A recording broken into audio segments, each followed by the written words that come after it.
What's up, YouTube? Welcome back to my channel. It has been a while since I last talked to you guys in a video, but I have a couple of shorts, so you guys should check that out. Matter of fact, go and check my TikTok, okay? Link is in the description. You guys are here for one thing and one thing only, and that is my personal fall TBR. This is technically my end of year.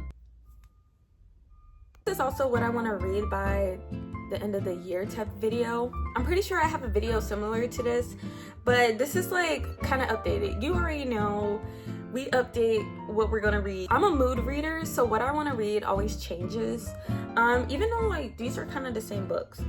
But let me just break it down even more, because why not?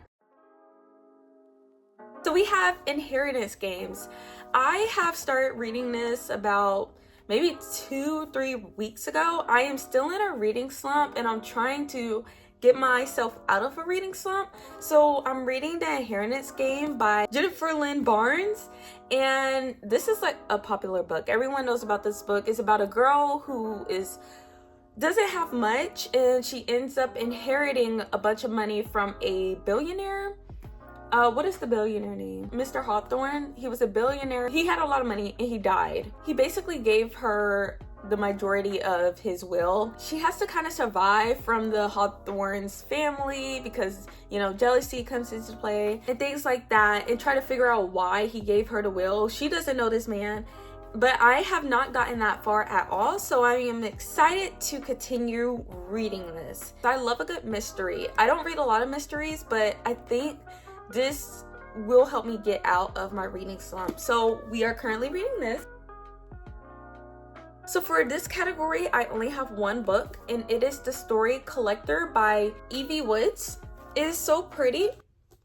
It is so pretty. These books are kind of golden, and they're actually like reflective. I thought it was cute. I went into Barnes & Noble, and I was just looking for a cute fall read. This was the vibe that I'm going for, I guess. I really wanted the pumpkin cafe or this pumpkin spice cafe, but they were all out. It is about a girl named Anna who lives on a farm, and she volunteers to help an America visitor translate fairy stories from Irish to English. So it's like I think it's like an adventure type story. Okay, I'm gonna be completely honest. When I get books, I don't completely know what they're about, which that's kind of like valid, right? Unless I'm like chronically scrolling on TikTok and seeing a lot of reviews about one book, then I'm really not gonna know too much about it other than like here, and even this I forget. But I'm very excited about this book because it's cute and I heard it was good, and not a lot of people talk about it, so we're gonna get through it, and hopefully this could be my next read. So it is September, so hopefully we could get it in by the end of September, maybe starting October. Oh no, we need to finish this by the end of this month because there's some other books that I need to get to in October. One second. For fantasy, I'm pretty sure I shared this book in my other video. It's Ruthless Vows. I still have not gotten to it because I was in a 2-month reading slump, and I just didn't get to it. I have other books that I rather get to, honestly, because I'm not hearing great things about this book, but I'm also not hearing I'm just not hearing great things about it. But I haven't seen personally a lot of reviews on it. It's about Kit and Iris, and I'm not gonna spoil it. The last book, Divine Rivals, ended off on a cliffhanger, so I'm so excited to get back into this book. I'm excited but not excited. Like, I'm excited. This is more of a November read though, so I probably won't get to it until like November or December. Now we have Iron Flame. Of course, the next book comes up in January 2025, so I need to finish this ASAP. This definitely feels like an October book, so this is what I want to read for the month of October. This is a thick book for me, especially as I am a slow reader, so this is going to be dedicated to the month of October.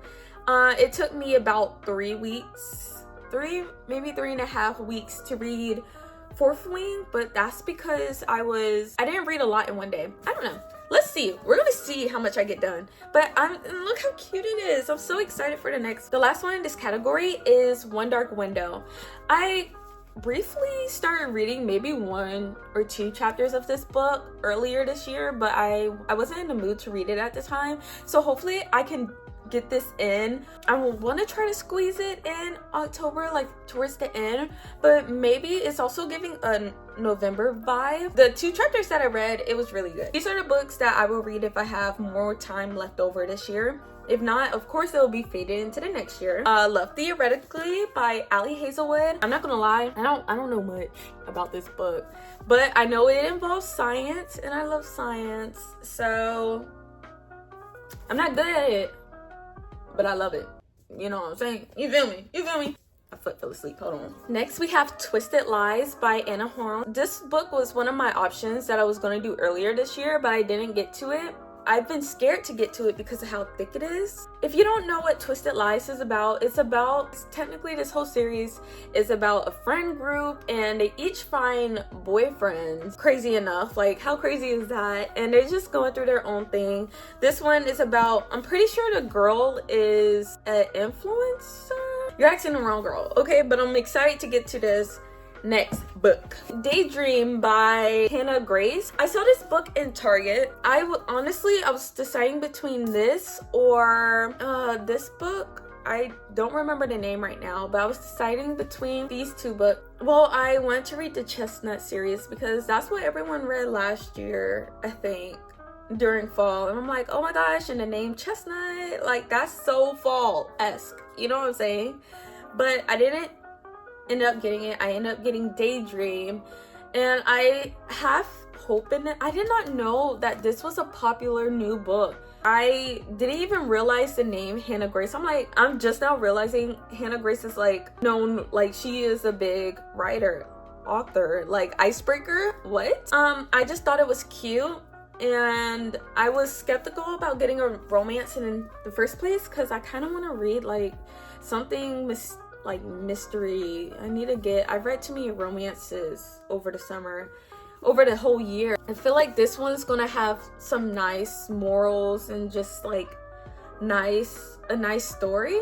I'm so glad you guys watched my video. I will see you guys later next week for my next video, and you guys have a lovely day.